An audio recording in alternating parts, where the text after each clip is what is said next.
ലോകം അറിയപ്പെടുന്ന കാർഷിക ശാസ്ത്രജ്ഞനായി മാറിയപ്പോഴും വളർത്തുനാടായ കുട്ടനാടിന്റെ വികസനത്തിന് വലിയ സംഭാവനകൾ നൽകിയ വ്യക്തിത്വമായിരുന്നു ഡോക്ടർ എം.എസ്. സ്വാമിനാഥൻ. പരമോന്നത ബഹുമതിയായ ഭാരതരത്ന നൽകി സ്വാമിനാഥനെ രാജ്യം ആദരിക്കുന്ന സാഹചര്യത്തിൽ കുട്ടനാട് നിവാസികളും വലിയ സന്തോഷത്തിലാണ്. എന്നാൽ കാർഷിക വിപ്ലവത്തിന്റെ പിതാവായ സ്വാമിനാഥന് ഭാരതരത്ന വൈകി ലഭിച്ച അംഗീകാരമാണെന്ന അഭിപ്രായവും നാട്ടുകാരിൽ ചിലർക്കുണ്ട്.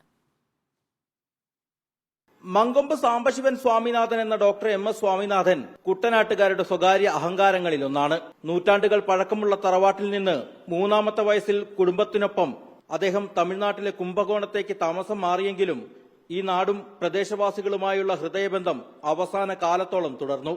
ബഹുമാനായ ഡോക്ടർ എം.എസ്. സ്വാമിനാഥന് കുട്ടനാട്ടിലെ വിവിധയിനം കൃഷി ഇനങ്ങൾ, അതായത് നെല്ലുകൾ, വിത്തുകൾ ഉണ്ടാക്കിയതിന്റെ ഉപജ്ഞാതാവാണ്.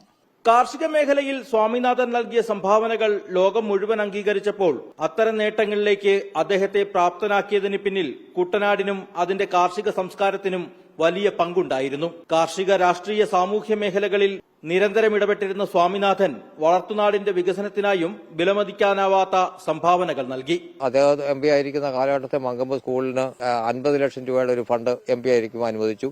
അതുപോലെ മങ്കൊമ്പ് ക്ഷേത്രം റോഡിന് അദ്ദേഹം 25 ലക്ഷം രൂപ അനുവദിച്ചു.